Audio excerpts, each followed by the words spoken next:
Assalamualaikum warahmatullahi wabarakatuh. Salam pencerahan. Apa kabar pemirsa TV-mu dimanapun Anda berada? Berita dan analisa kembali hadir untuk Anda selama 30 menit untuk menyampaikan informasi cerdas mencerahkan. Bersama saya Irmalia Septiana, ini dia berita dan analisa selengkapnya.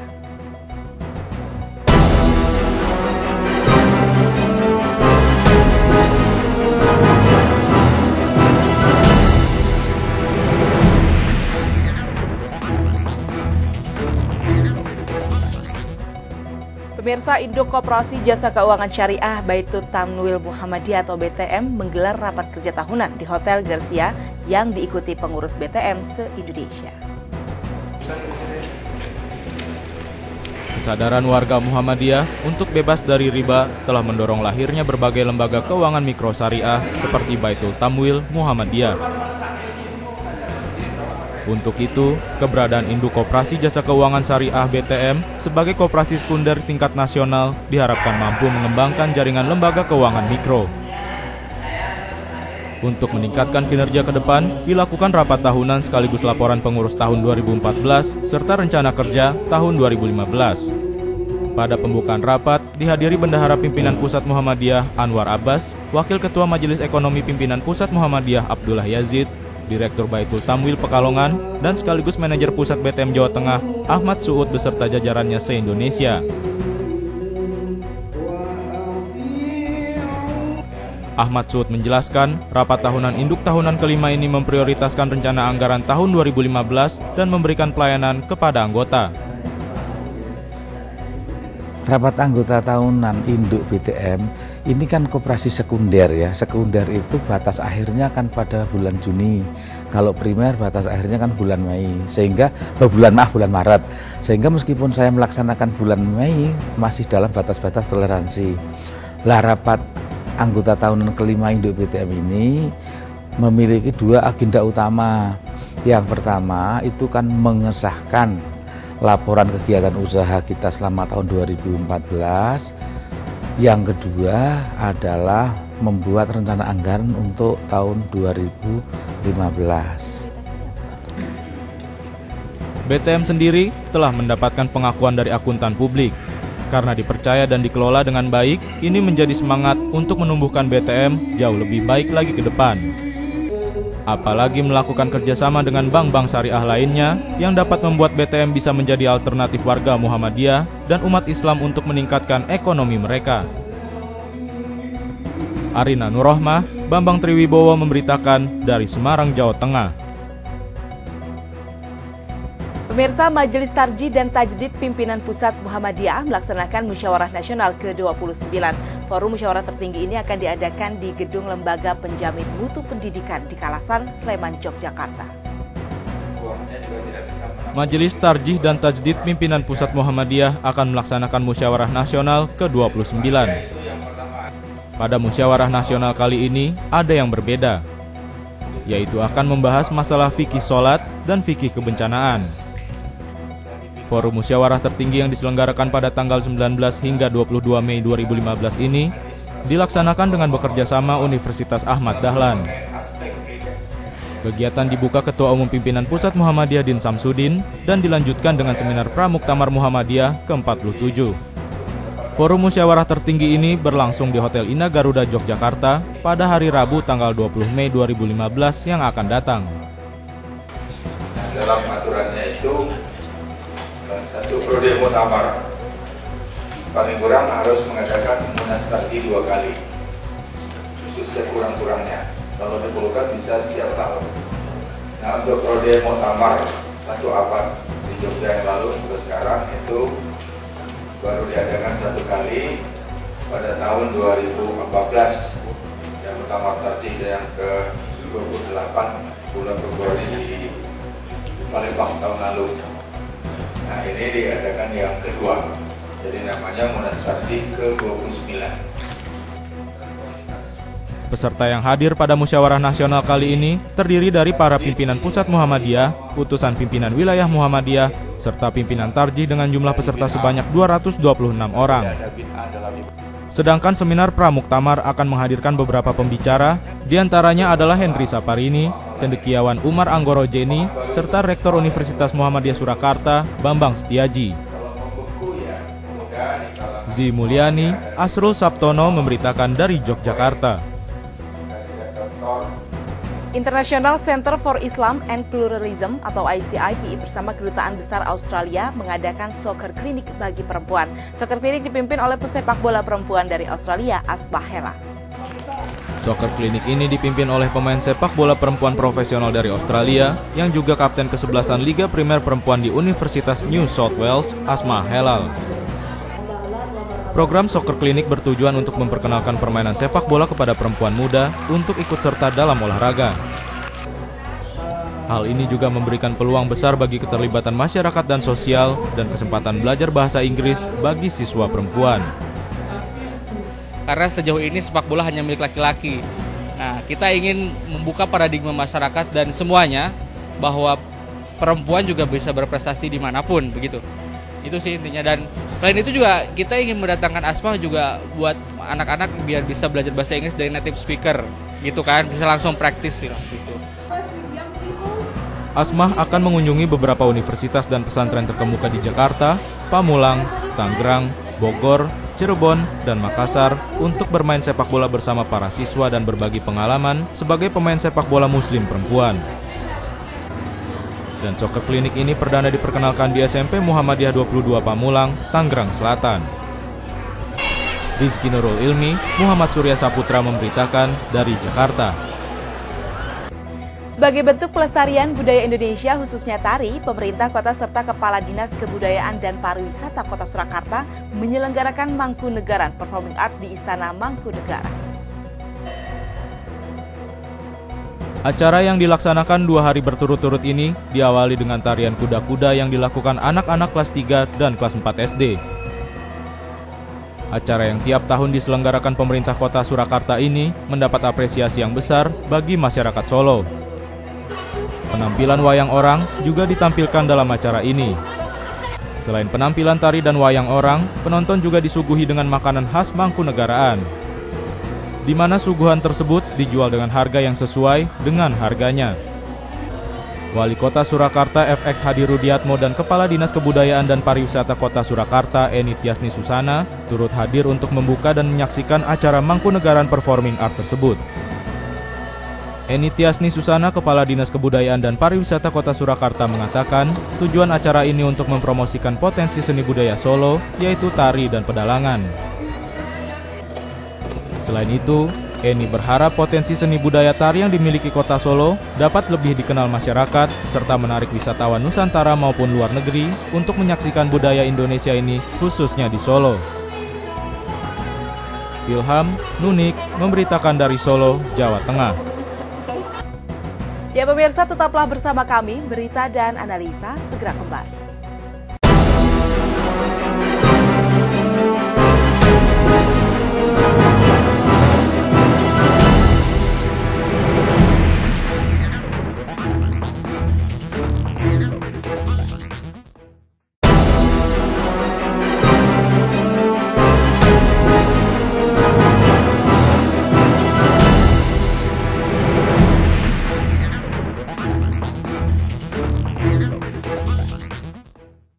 Anda kembali bersama kami dalam berita dan analisa. Pemirsa, Universitas Muhammadiyah Cirebon menggelar seminar nasional Pramuktamar dengan mengusung tema bonus demografi sebagai momentum perubahan menuju budaya berkemajuan. Bonus demografi menjadi isu penting yang dibahas dalam seminar nasional Pramuktamar Muhammadiyah ke-47 di Universitas Muhammadiyah Cirebon. Bonus demografi menjadi sebuah peluang besar bagi Indonesia untuk melangkah ke arah perubahan yang lebih baik. Untuk itu, Muhammadiyah menjadi organisasi yang terus berupaya menggerakkan potensi penduduk usia produktif untuk mewujudkan Indonesia berkemajuan. Dalam prosesi tersebut, ratusan warga Muhammadiyah dari wilayah Jawa Barat hadir memadati seminar nasional Pramuktamar yang dibuka langsung Ketua Umum Pimpinan Pusat Muhammadiyah, Din Samsudin. Dalam sambutannya, Din menyebutkan bahwa bonus demografi dapat menjadi sebuah potensi bagi persyarikatan dalam mewujudkan Indonesia berkemajuan. Nah, tema kali ini menarik. Ini sebuah isu baru sebuah istilah baru yang berkembang dalam kehidupan nasional kita, yaitu tentang bonus demografi.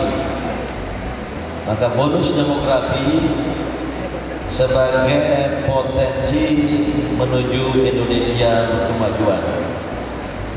Saya sengaja menambahkan kata potensi karena bonus demografi ini bagaikan pisau bermata dua. Dia potensi, tapi tidak serta-merta akan memanifestasi, menjelma dalam kenyataan.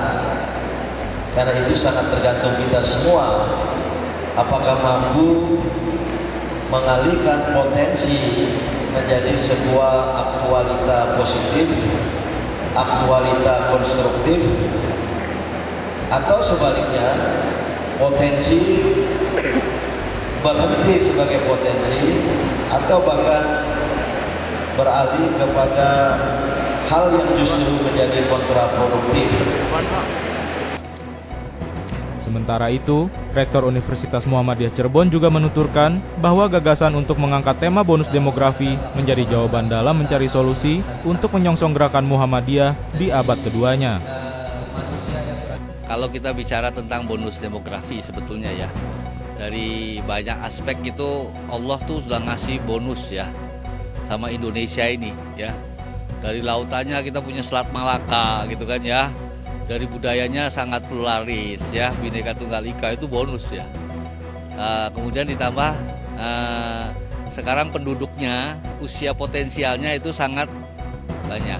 Ya, kalau tingkat ASEAN saja itu kan 60% penduduk di negara-negara ASEAN itu ada di Indonesia. Dengan 250 juta itu sebuah pasar ya yang diberikan oleh Allah Subhanahu wa taala ya. Nah, oleh karena itu ini menjadi tantangan bagi Muhammadiyah ya, khususnya bagi perguruan tinggi untuk bagaimana mengatasi ya berbagai persoalan kebangsaan ini. Ya, nanti bangsa Indonesia ini kan maju kalau Muhammadiyahnya maju, umat Islamnya maju. Jadi karena mayoritas penduduk Indonesia ini adalah umat Islam, dan di sini punya tanggung jawab moral yang besar ya.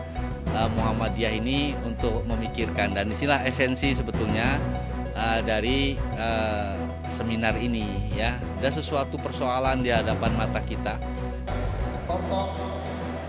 Selain dihadiri pimpinan pusat Muhammadiyah, seminar nasional tersebut juga dihadiri sejumlah pimpinan daerah, yaitu Bupati Kabupaten Cirebon, Sunjaya Purwadisastra.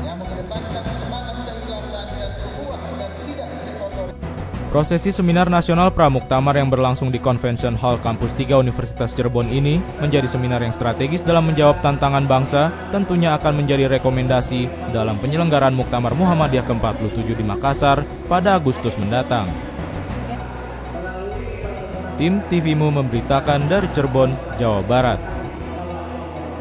Ketua Umum Pimpinan Pusat Muhammadiyah Din Syamsuddin meresmikan gedung Kampus 3 Universitas Muhammadiyah Cirebon.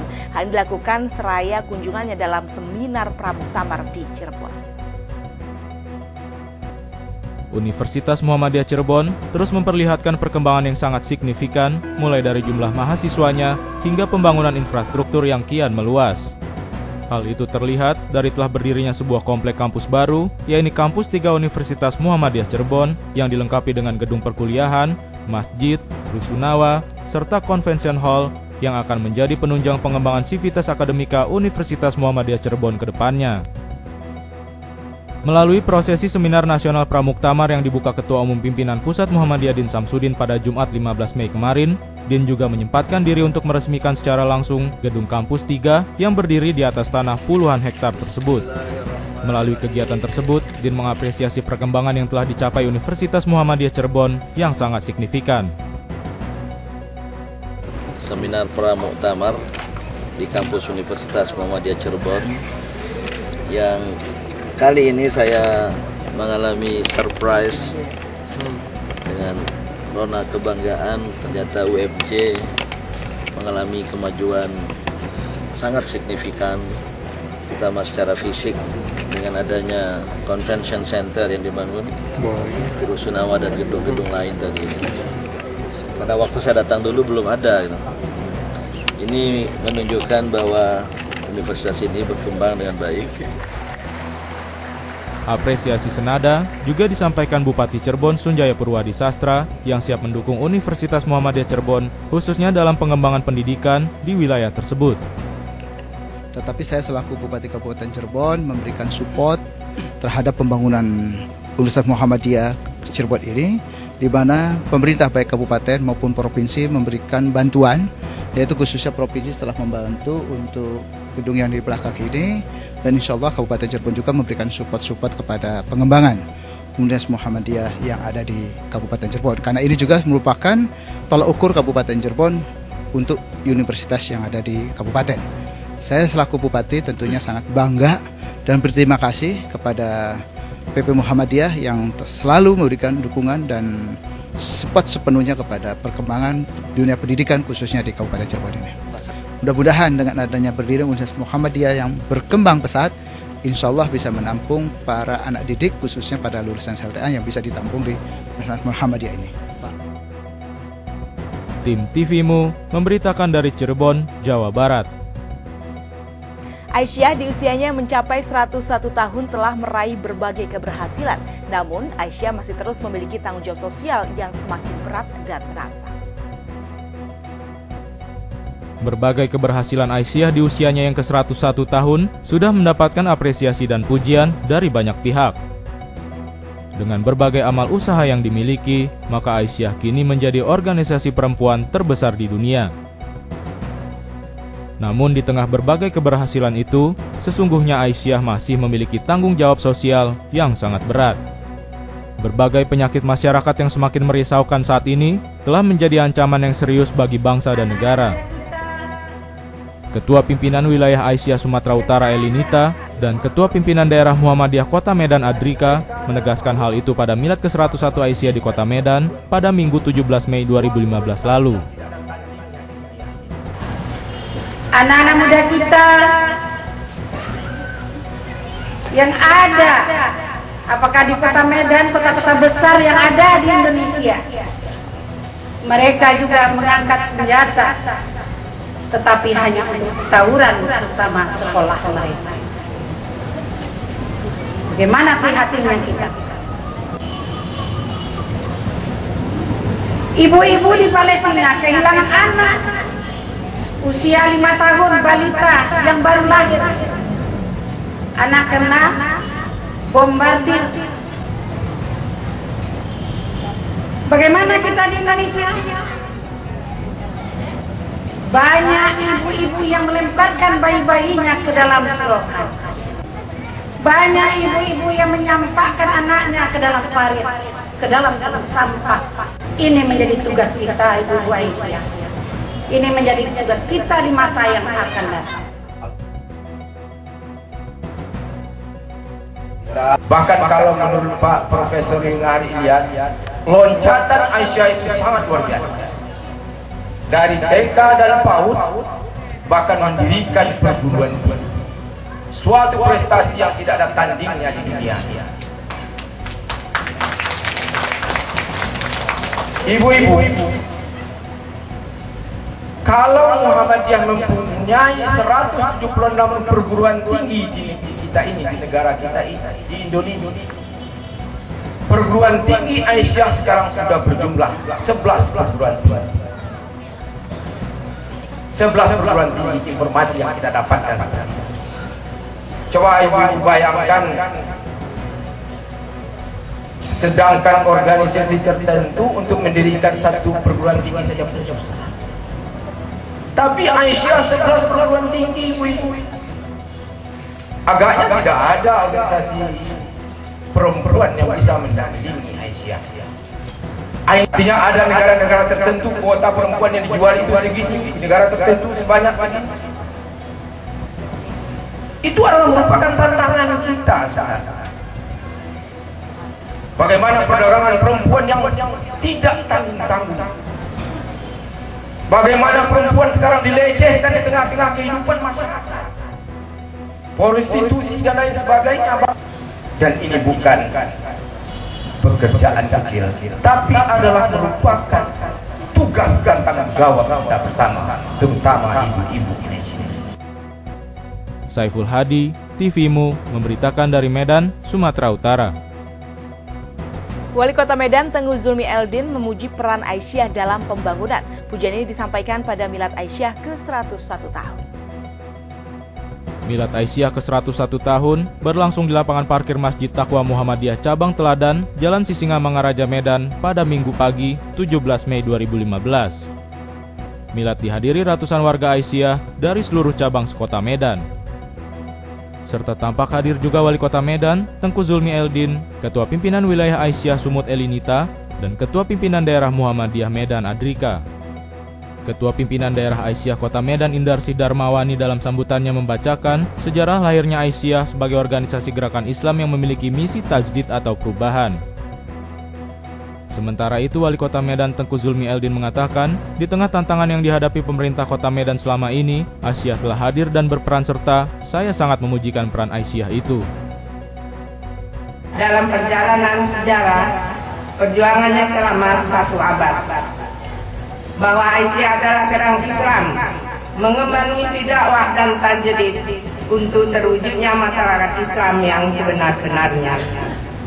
Berdirinya Aisyah pada tahun 1917 merupakan satu rantai dengan kehadiran Muhammadiyah sebagai gerakan pembaruan. Peranan ini diharapkan akan terus dipertajam karena tantangan dari masa ke masa akan berbeda. Dan kini Kota Medan memang memiliki persoalan moral generasi yang kian tergerus oleh berbagai efek globalisasi. Karenanya saya menghimbau kepada Aisyah untuk terus membina generasi muda agar tetap dapat terkoordinir dan tetap di jalurnya. Saya juga menginginkan Aisyah Kota Medan terus menjadi suri teladan bagi masyarakat, sehingga masyarakat akan terus memiliki contoh yang baik dan mengikuti dengan baik pula. Semua itu merupakan bagian dari visi dan misi pembangunan yang dan saya dan pemerintah Kota Medan terus menggalakkannya. Karenanya saya mengajak Aisyah untuk terus serta dalam pewujudan cita-cita bersama tersebut. Banyak berbuat dan banyak prestasinya. Salah satu yang kita berikan adalah ketekunan Aisyah dalam rangka pembinaan kesehatan masyarakat dalam rangka mengontrol orang masyarakat yang tidak mampu, kita yang berobat harus berobat rutin selama 6 bulan, yaitu penyakit paru-paru. Pujian Eldin terhadap Aisyah adalah keterlibatan organisasi perempuan Muhammadiyah dalam mengatasi penyakit tuberkulosis yang angkanya masih cukup tinggi. Milad Aisyah yang ke-101 tahun di Kota Medan ditandai penyerahan hadiah kepada pemenang dari berbagai lomba yang telah diselenggarakan. Saiful Hadi, TVMU, memberitakan dari Medan, Sumatera Utara. Pemirsa, tetaplah bersama kami, berita dan analisa segera kembali.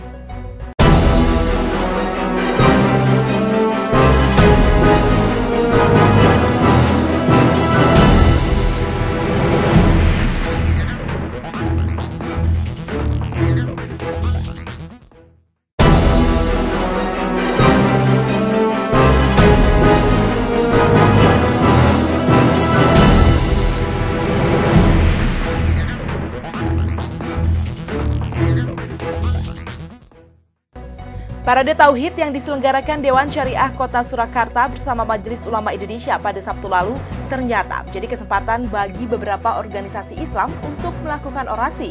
Dalam orasinya, Ormas mengatakan agar Kota Solo nantinya bisa dipimpin oleh seorang Muslim. Bendera Tauhid yang dibentangkan sepanjang 3 km dari Kota Barat menuju Gladak Surakarta menjadi perhatian besar dari berbagai elemen Islam di Surakarta. Parade Tauhid untuk memperingati bulan suci Ramadan tahun ini menjadi pertama kalinya diadakan di Surakarta.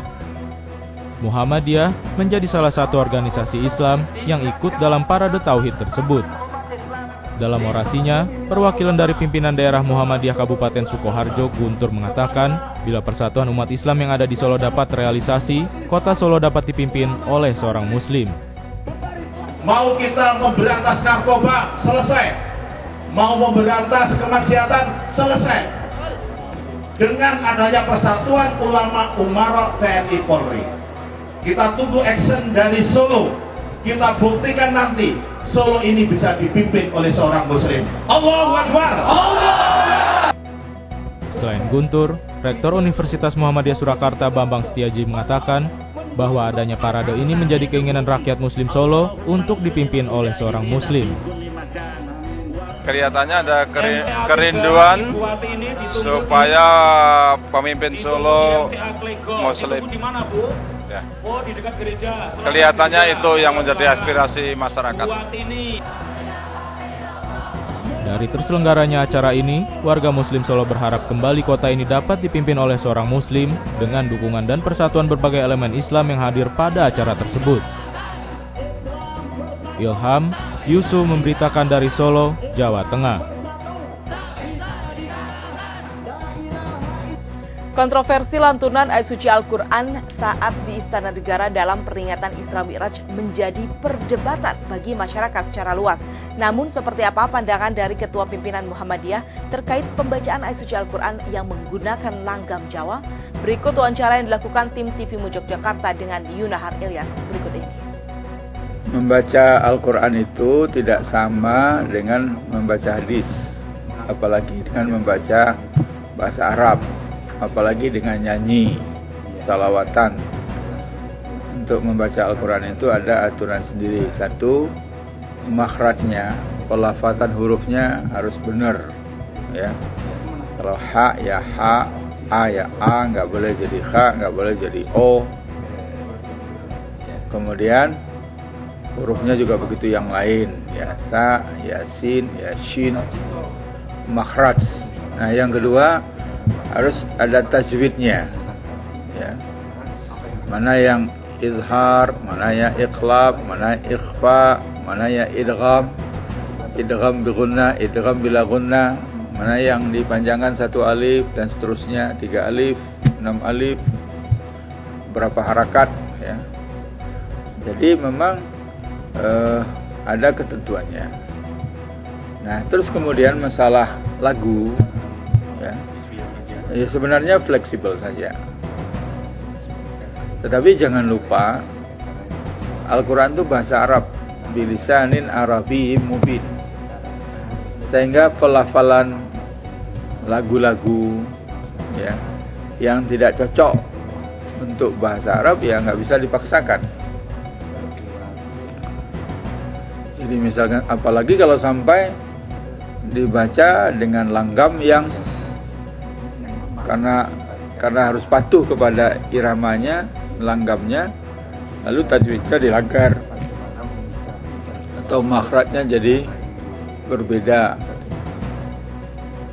Nah kalau kemarin ini di istana dipertontonkan atau diperkenalkan langgam Jawa, ya, nanti kalau itu dikembangkan ya mungkin ada langgam Batak, ada langgam Ambon misalkan nanti, langgam Melayu. Nanti kalau ikuti irama lagu ya mungkin ada gaya dangdut nanti, kasidahan, ada gaya seriosa, rock. Nah, kalau begitu kita tinggal jangan hanya melihat aspek hukum boleh atau tidak, tapi pantas atau tidak, bermanfaat atau tidak, maslahah atau tidak. Kalau kemudian kita membaca Al-Quran dengan irama mengikuti lagu, bisa menghilangkan kesucian, kesakralan Al-Quran itu sendiri. Apalagi kalau dipaksakan. Mungkin ada nanti baca gaya India, gaya Cina, dan seterusnya itu. Jadi kalau saya sih lebih cenderung tidak ada pentingnya, tidak ada perlunya kita harus membaca Al-Quran dengan langgam lokal. Apa pentingnya? Bukankah Al-Quran itu sudah diturunkan untuk umat manusia seluruhnya? Dan Al-Quran diturunkan dalam bahasa Arab. Jadi tidak ada masalah kalau kemudian kita mengikuti iramanya. Jadi kalau kita membaca Al-Quran dengan tajwidnya, itu sudah ada irama sendiri, ya, nggak bisa dipaksa-paksa. Apalagi kalau kemudian orang nggak dengar orang baca Quran dengan mendengarkan lagu Mocopat, dengan lagu seriosa, dengan lagu Melayu, nggak ada bedanya. sehingga mengurangi penghormatan orang terhadap Al-Quran, tidak lagi dianggap sebagai kitab suci. Jadi kita lebih baik ikut saja. Cukup banyak kan lagu-lagu yang sudah menjadi konsensus para qurra, ulama ahli membaca Al-Quran di seluruh dunia. Saya kira begitu.